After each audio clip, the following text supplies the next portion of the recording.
Hello there. The cinema courtroom is now in session.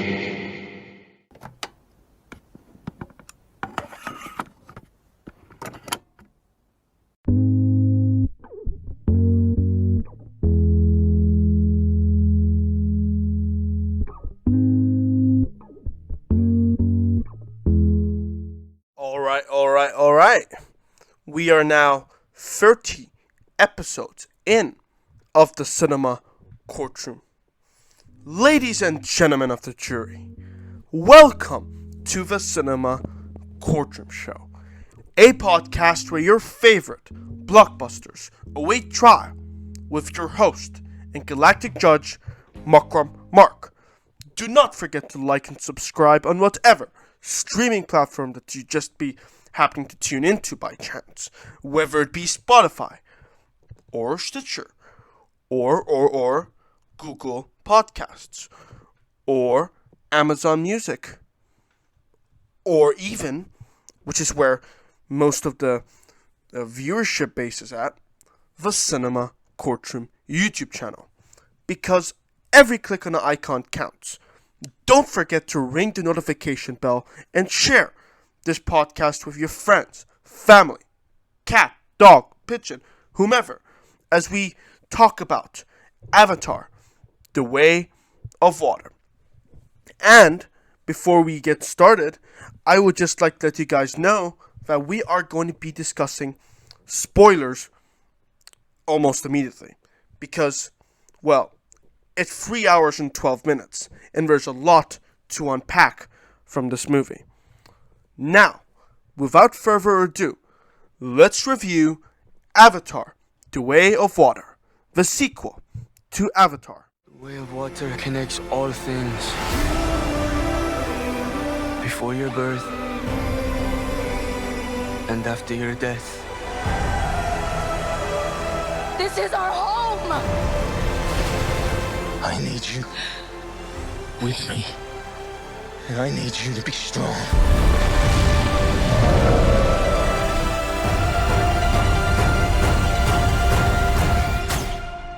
Strongheart.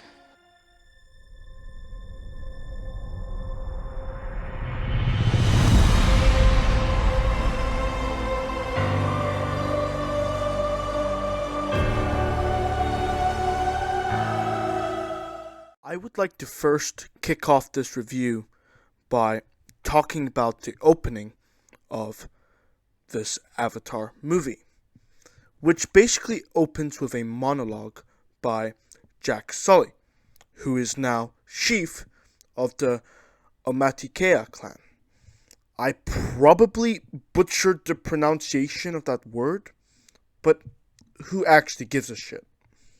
And pretty much most of the 3 hour and 12-minute runtime of Avatar The Way of Water focuses on Jack Sully and Nitri's children. Netiam, who dies in this movie, Loak, again, I am probably mispronouncing these names. His daughter Tuk, and adopted daughter Kiri, who was born from Grace's avatar from the first Avatar picture. Okay, so now that we got that out of the way, the story of Avatar The Way of Water is actually what I'd like to call a cinematic feast. It may not be a masterpiece, as opposed to, let's say, Titanic. It may not be that. Although Avatar has one of the most advanced technologies, incorporated in the production value of the movie itself. But, in terms of story, I suppose Titanic is more complex. For a matter of fact, I actually dozed off when I watched Avatar The Way of Water in theaters like 3 or 4 times. But here's the thing that made Avatar The Way of Water a different movie than the first one. I didn't sleep through more than half of it like I did with Avatar 1. The point is, I'm under the perception that the story where the humans are after the Na'vi again gave James Cameron an opportunity to create a lot of action set pieces. And let me just say that those action scenes look inventive in the third dimension. Like, trust me, guys, you're going to want to watch The Way of Water in 3D, because usually I would just recommend that you avail most movies in whatever format that you like. But for Avatar, I do not think that you're going to appreciate The Way of Water if you don't watch it in 3D. That being stated, that might be a drawback for this movie, because if Avatar has to rely on the possibility of the average movie-going audience putting on a 3D glass, then it doesn't look brilliant on its own. Like, I get that. And that's not to say that buying a 4K disc of this movie will make it look inferior to watching it on a 3D screen. That's not what I'm saying. But I'm simply saying that The Way of Water, while it contains many fabulous attributes, especially when it comes to the visual elements and acting, which I'm going to get to next in this review, I kind of feel like The Way of Water is putting all of their eggs in one basket. For instance, there could have been a colossal chance that they're going to focus on this fancy new 3D technology, however, at the expense of the narrative, which I think is the number one factor in what makes a movie a masterpiece or just a pile of dog shit. And that's where Avatar, The Way of Water, falls short a bit. The story in general is basic. There aren't any flaws within the story itself, but that's because it's not, I don't feel like it had enough. For a 3-hour and 12-minute movie, I expected a bit more, extra tidbits to expand the story. And by the way, a basic story is a great thing because, James Cameron didn't have to risk forming a messed up screenplay narrative. If their story is too complex to organize properly and execute in an efficient manner, chances are it's going to fall apart like Lego bricks. But at the same time, and the first Avatar movie suffered from this problem a lot, it becomes too predictable, annoying, and cliche, and could potentially be a, pile of dog shit if the basic story happens to not resonate with the audience. Now, luckily enough, the story did resonate with me and a bunch of other people who actually just sat in the theater in absolute astonishment of how riveting the themes of this movie were. And the thing is, the story for Avatar: The Way of Water can't be summarized in just a few sentences. Humans want to invade the planet of a native alien species, and so alien species try to seek refuge elsewhere on that exact same planet. And then, of course, we have this huge climatic third act where they have to fight the Colonel again, but this time against his own avatar.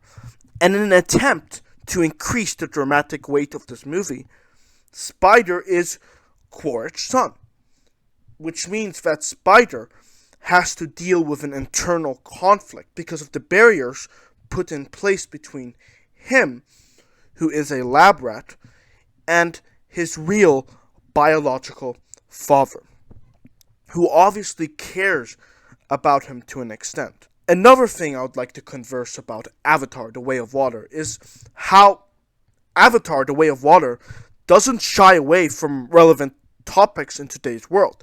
And usually I'm not a fan of allegory or, watching a motion picture as it tries to shoehorn a political message and preach at you. regardless of how true that message is.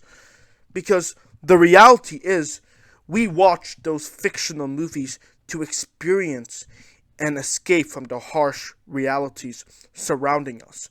We don't view those movies just to have the same thing repeated to us over and over and over and over and over and over again.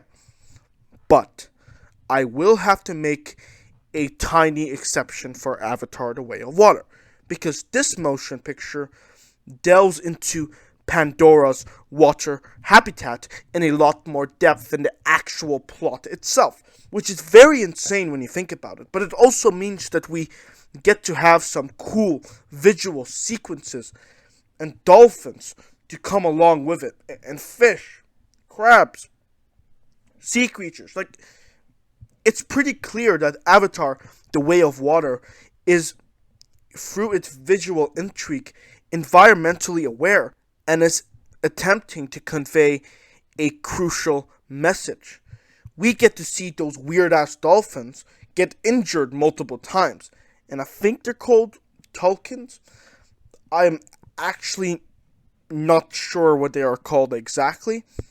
And also, the scientists have this agenda where they want to make Pandora a new home for Homo sapiens, and to further their own research and interests, which mirrors how scientists in our world today, real life, outside of the movies, are willing to bulldoze an entire island of native people just so they can, and that's actually based on a true story, just so they can build a telescope on a spiritual site that resonates with a lot of locals residing there, and as a result, neglecting the irreparable damage that they just left behind, in addition to cultural obstruction, which is pretty nasty.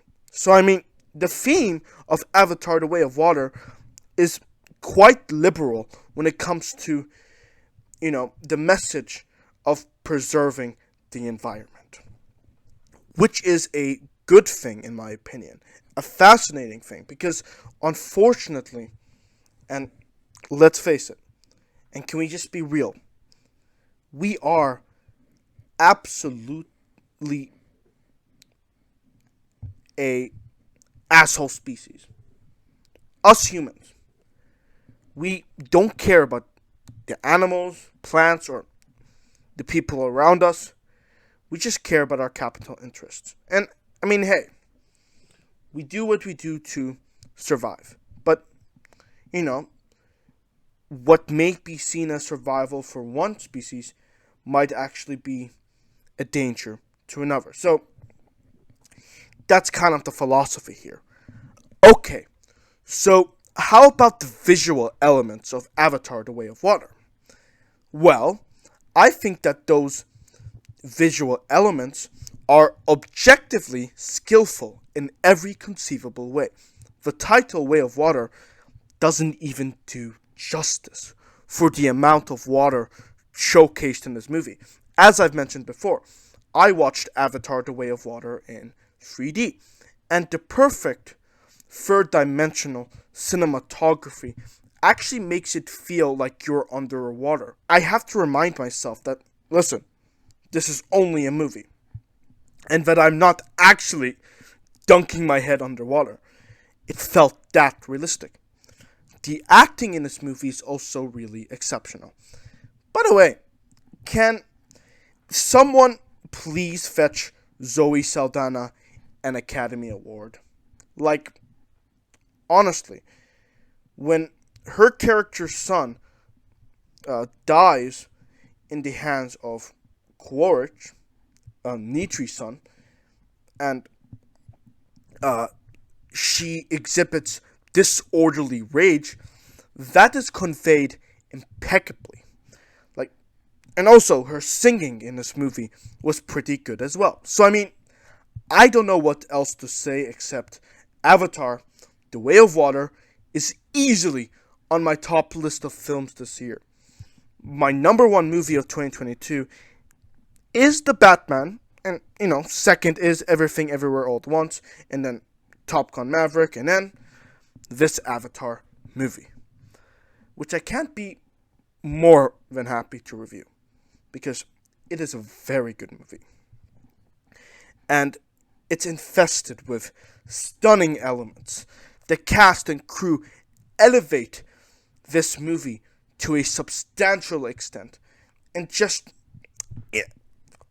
man, the 3D experience overall, 100 out of 10. And it is much better than the first Avatar movie, which I'll disclose right now, in case me telling you that I fell asleep for more than half of it wasn't enough. I really did not like the first Avatar movie as much as the sequel. But now, since it's all tied into one narrative, this actually makes me eager to rewatch the first Avatar movie when I get the time, just for old time's sake. And because I now see 1 and 2 as one overarching, radiant story that is set in the mythical planet of Pandora. The Cinema Courtroom contends that The Way of Water is a cinematic delight for the average moviegoer who is looking for a great movie to finish off this year at the last minute. With its environmental awareness, flawless 3D visual elements that actually feel realistic, immersive, with an exceptional story and cast and crew, James Cameron knocks it out of the park once again with Avatar: The Way of Water, and I strongly recommend that everyone, and I mean everyone, even if you haven't watched the first Avatar movie, gets a chance to view this picture. And now we begin to approach the second half of the Cinema Courtroom show, which is the post-sentencing hearing. What is the post-sentencing hearing? Well, I'm rather glad that you inquired about this, because in the first half of the Cinema Courtroom podcast, we reviewed Avatar: The Way of Water, which is one of many films that I have selected, whether they are old and new, big and small, underrated and overrated, the broken and the damned, black, white, brown, orange, and blue. Then, in the second half of this podcast, I assemble all of the leftover topics that pertain to the film industry in general, movie news and movie-relevant subject matters that aren't just limited to one specific movie, and integrate it into one post-sentencing hearing list. Perceive it as an after-party that is long overdue, where you, yes you, the awesome listeners tuning in on Spotify, Stitcher, Google, Amazon Music, or even the Cinema Courtroom YouTube channel, you are invited to this post-sentencing hearing show. Or, in judiciary terms, an invitation to a retrial in order to rectify an unfair hearing. Because sometimes, like the organic sapient that I find myself to be, well, I find that I've been too critically generous or harsh about a movie. So, the majority of the time, or all of the time really, my opinions do change after a rewatch or two, which means I am compelled to review it again here on a post-sentencing hearing. If, for a matter of fact, you listened this far into the podcast, then I salute you for sticking around to the second half of the Cinema Courtroom show. If you enjoy what you're hearing and what I have to say, if you haven't done so already, I would very much appreciate it if you give this podcast a reshare and like this episode by clicking the thumbs up or heart icon on, again, whatever platform that you might be listening on. It could be Spotify, Stitcher, Google, Amazon, or YouTube. This way, you will be supporting the Cinema Courtroom, as well as its future episodes, installments, and assets. In this post-sentencing hearing, we are going to cover the following. Black Adam just happens to be making a profit for DC. Captain Marvel getting married, and the rebirth of the DC Universe with James Gunn. But before we get into all of that, let's spend a minute or less talking about the latest world news.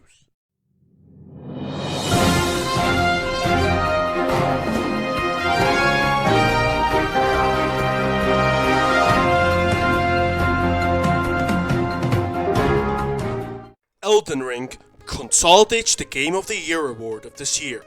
GameStop loses $100 million. John Cena returns to WWE to close out this year. The critically acclaimed actor John Cena is expected to appear on the final SmackDown Live event in just 10 days from now. Iran carries out their first known execution of a protester. Other protesters in Iranian custody are expected to follow suit. You know how they say don't do drugs, kids? Try telling that to James McAvoy, because James McAvoy wanted Xavier to look like he was on drugs, according to a GX video where he broke down his most iconic characters. James Gunn said that Superman is his biggest priority for the DC Universe. Thank you for listening to News Minute. Now, let's get on with the rest of the Cinema Courtroom show. Okay, so before I begin this segment, I am fully aware of the prospect, or, a unlikely possibility that Dwayne "The Rock" Johnson had sent over some misleading data to some verifiable news outlets, which might or might not render what I'm about to say about Black Adam making a $50 to $70 million profit in the box office false. So I'm just letting you guys know, I'm fully aware of what might be a potential development. However, those might just very well be anecdotes and rumors.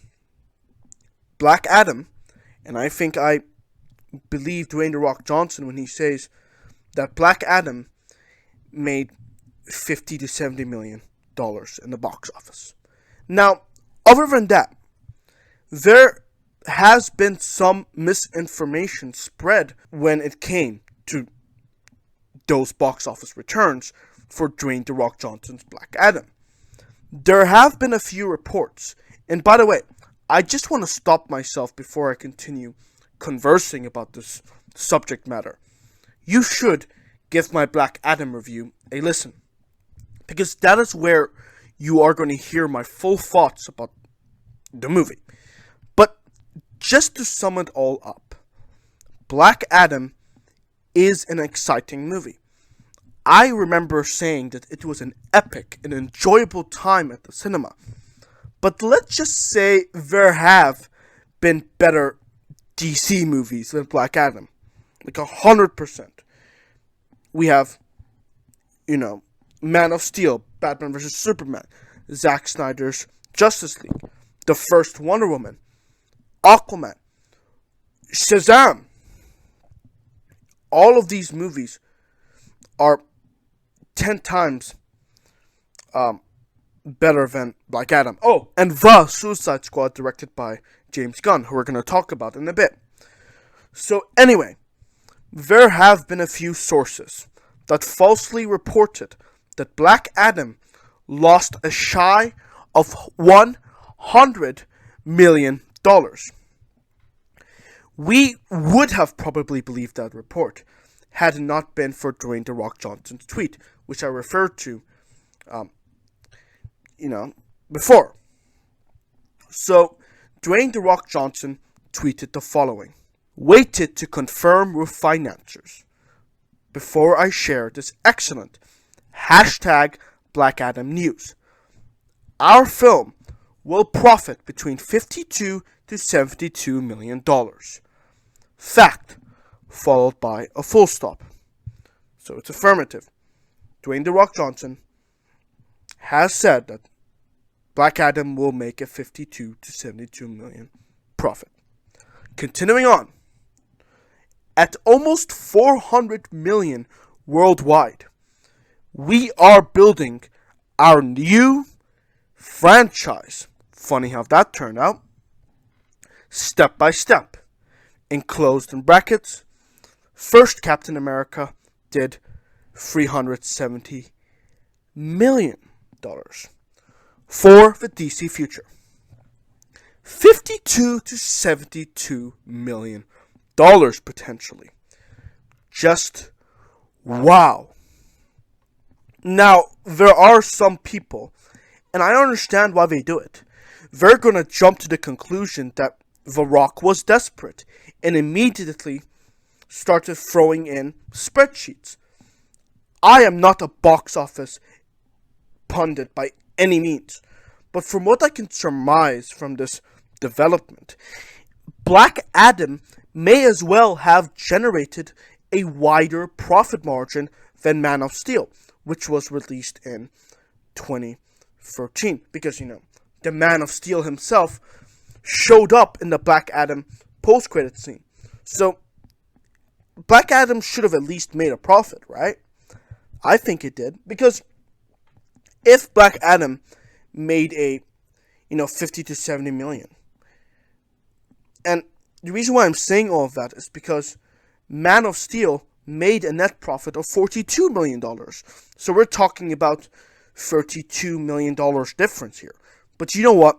Let's be generous and say $10 million difference. Yeah, I think that's going to work out. This is not a terrible performance for Black Adam.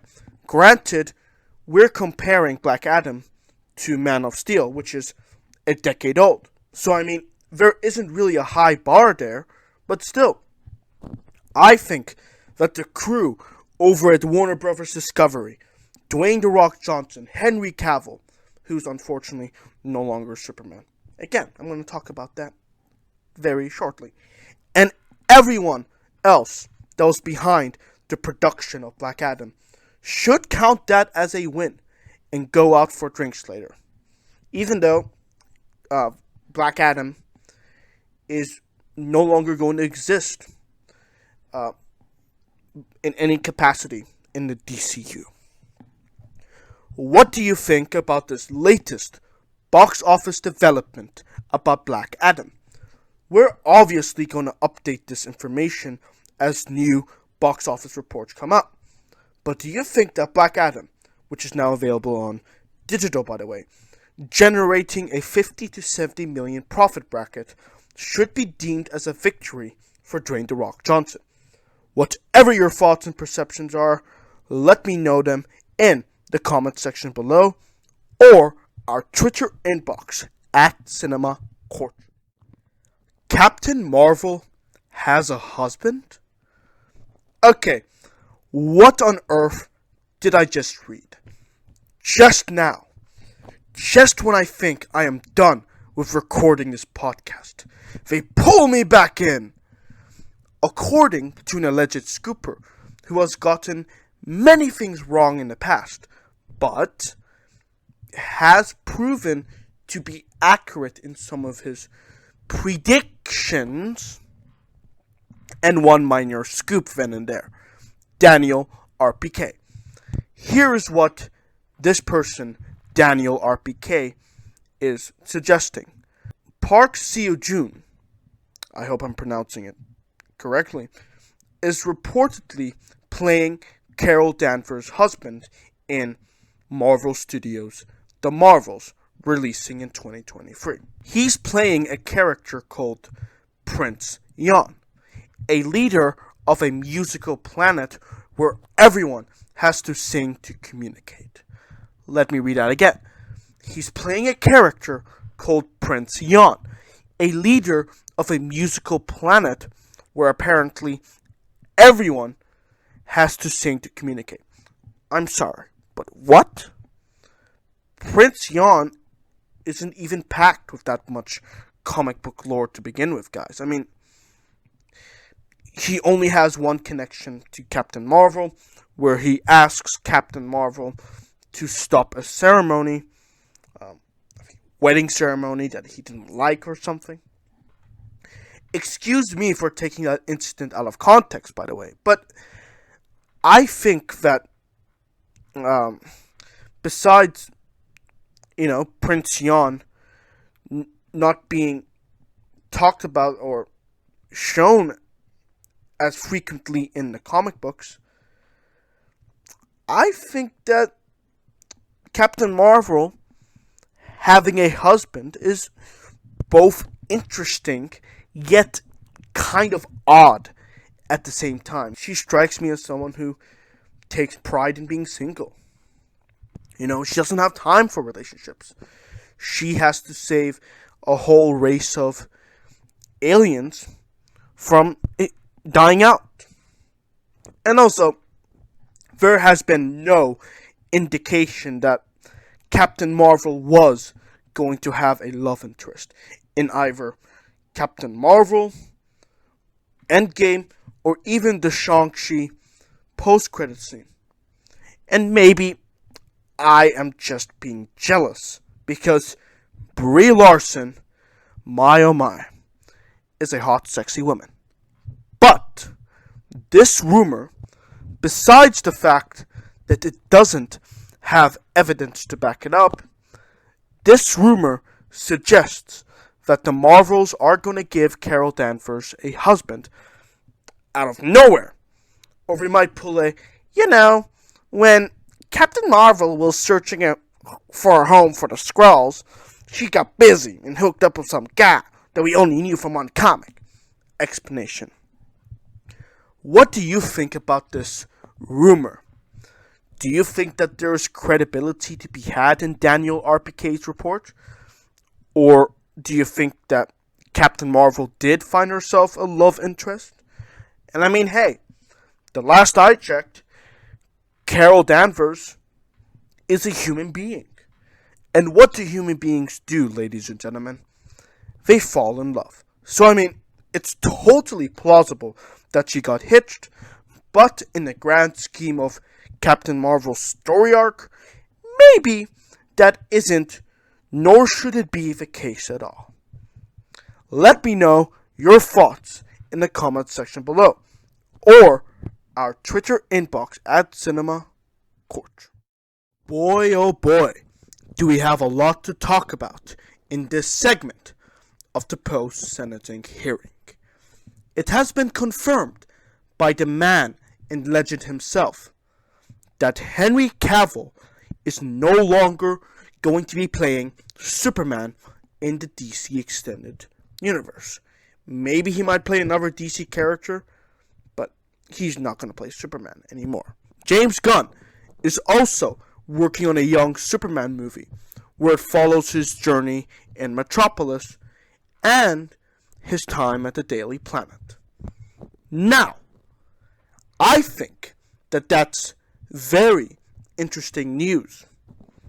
I want to revisit and expand on something that I discussed the other week, which is why the DCEU needs James Gunn leading it. Just to quickly recap, I am of the opinion that James Gunn, with his exceptional track record in the box office, will bring economic prosperity. And considering the inconsistency of live-action DC, James Gunn might finally bring some well-needed organization and rectify consistency issues. Having considered all of those variables, we still don't know the extent of the Gunn regime. Well, at least until a report published by The Hollywood Reporter came out a couple of weeks ago. And I'm going to read a sample of the article here on the show, and then share my thoughts on this development in regards to the overarching DC Extended Universe. So, the report reads, let me scroll down. Okay. Multiple sources tell The Hollywood Reporter that Patty Jenkins' Wonder Woman 3 is not moving forward and is considered dead in its current incarnation. Sources say that Jenkins recently submitted her treatment, co-written with Johns, and that Gunn and Safran, as well as Warner Bros. Pictures co-chairs and co-CEOs Michael DeLuca and Pamela Abdi broke the news to the filmmaker, telling her the project, as it stood, did not fit in with the new, enclosed in brackets but still unfolding, plans. Jenkins directed and co-wrote the previous two movies starring Gal Gadot, and released in 2017 and 2020. No decision has been made about next steps, and while costs are not, and this is quite important to consider when we're talking about the rebirth of the DCEU, insiders say that DC Studios will not have any overburdensome financial restrictions. The studio could end up saving tens of millions of dollars by making the third installment. Gadot, according to sources, was on track for a $20 million payday for Wonder Woman 3, while Jenkins would have received $12 million. Those figures don't include any possible back-end bonuses. Warner's had no comment. It is unclear how any future Wonder Woman film and Gadot's portrayal of the hero would fit in the new DC plan. In a bit of head-scratching timing, Gadot tweeted out of the blue a thank you to fans Tuesday, saying she was grateful to be allowed to play the heroine and role model, adding, "Can't wait to share her next chapter review." It was unclear whether or not the actress knew the project was being toe-tagged. The rest of the DC slate remains in flux, or at least is being kept deep in a pocket of Gunn's own utility belt, but there are several rumors and possible scenarios to consider ahead of next week's meeting. Okay, guys, so I know you're bored of me reading, but pay attention to the last bit, because this is very pivotal. The first of the several rumors and scenarios, which builds on the shuttering of Jenkins' Wonder Woman 3, is the closing curtain of the Snyderverse, and the heroes cast by filmmaker Zack Snyder for his Justice League, which was sheer brilliance in my opinion. This one sees the shutting down of Man of Steel 2, with, and this information from the report is, as of this moment, obsolete. So, I'm just going to continue reading, but keep in mind, it mentions, quote unquote, a returning Henry Cavill. We know that obviously that's not true. Okay, this gets even more interesting. Continuing on with my reading, these characters are to cameo in Flash, the highly anticipated time travel adventure movie that is due to release June 16th. Okay, here's one more thing. Cavill shot his part of the cameo in September, but sources say there is a debate inside the studio as to whether or not to keep the cameo, and if its inclusion promises something that studio would have no plans on delivering. Okay, so based on what we just read here, James Gunn, in my opinion, well, it's not really an opinion, because as more reports come out, it's becoming fact. James Gunn isn't just going to decanonize a few DC characters and keep the rest. James Gunn is going to straight up reboot the DC franchise as an entirety, with the exception of maybe Shazam and whatever is planned for Blue Beetle, which launches in theaters on August 18th, 2023. And also, James Gunn is planning to unveil a new slate of his rebooted DC franchise this coming New Year's. Now, you might be wondering, what are my thoughts about this change? Well, for one, I have mixed feelings about it, and I'm sure that a majority of people engaging in pop cultural discord do as well. The inconveniences when it comes to rebooting a franchise in general is they occasionally work. Like, say what you want about Henry Cavill as Superman, but removing him from the picture is going to rile so many fans up. Not to mention how many of us who are petitioning for the continuation of the Snyderverse, we're going to be pissed as well. Well, I've kind of gotten over it, but other people are going to, probably boycott Blue Beetle. Oh no, I'm so scared of your Rotten Tomato reviews. For a matter of fact, I actually think it was such an idiotic decision to not allow Zack Snyder to continue his vision, despite what is exhibited in the data. The Snyder Cut generated $650 million for DC.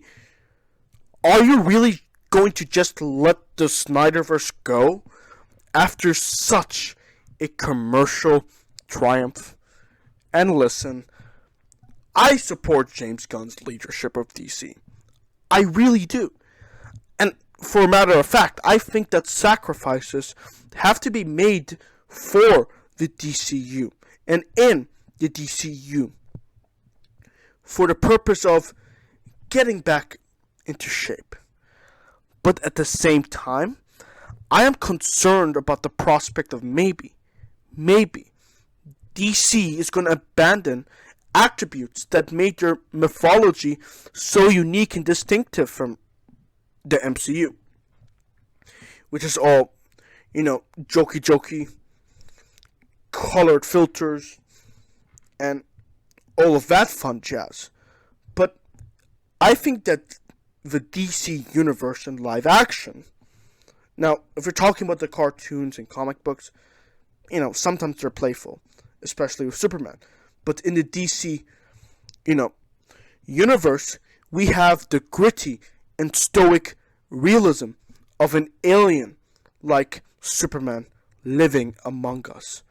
How an alien like Superman restored the faith of a genocidal-driven bat vigilante.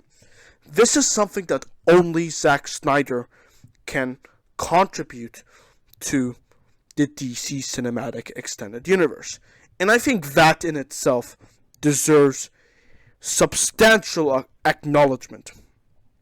But the thing is, I understand that the rebirth of the DC Universe will fix the problems that DC had in the box office. And I mean, yeah, at the same time, I have my reservations.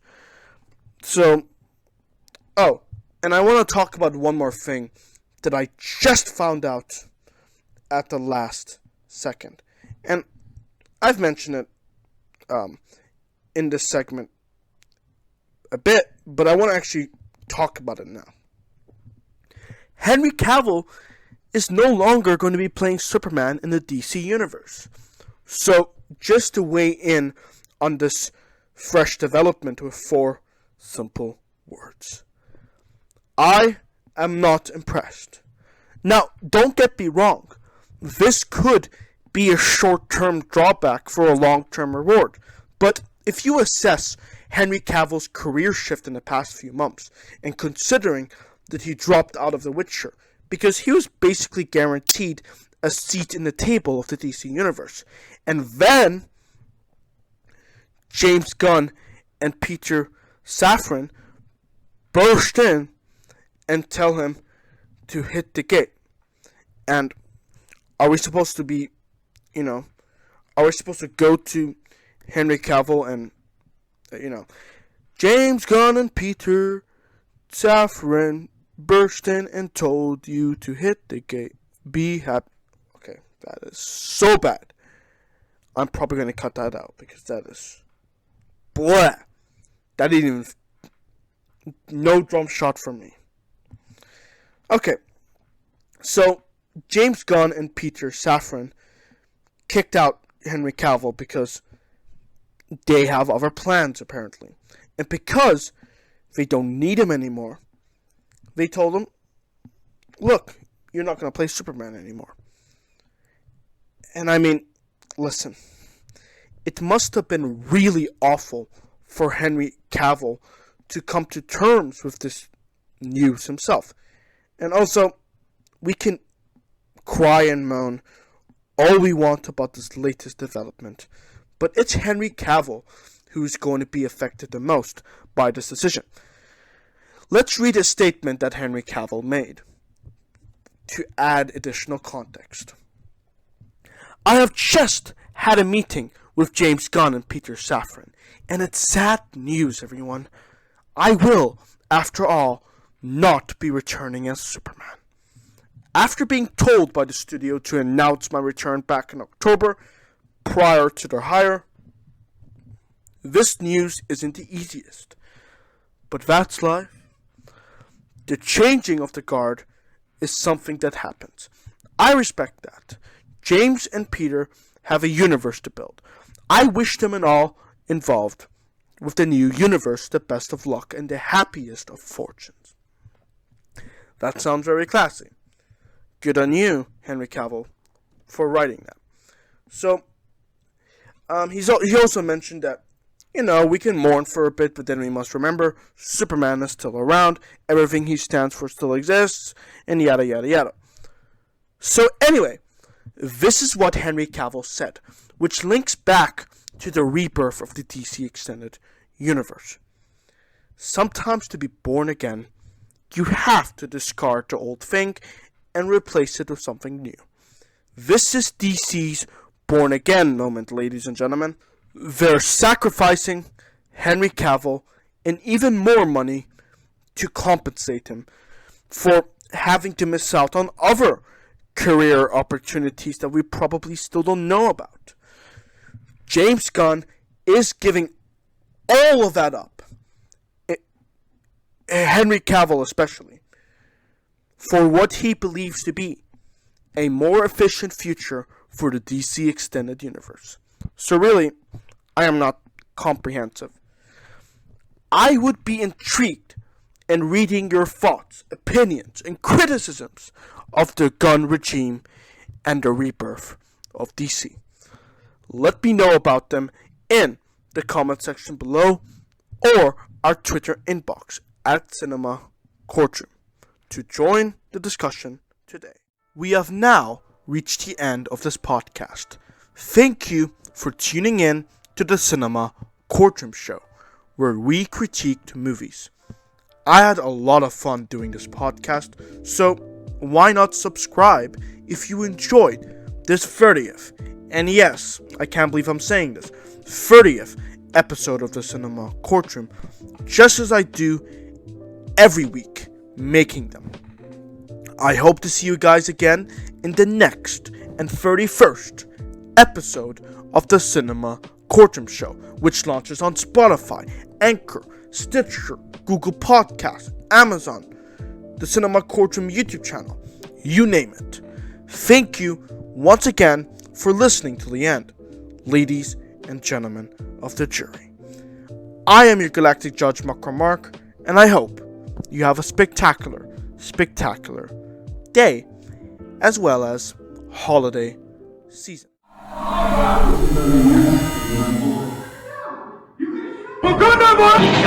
Hello there. Court is now dismissed.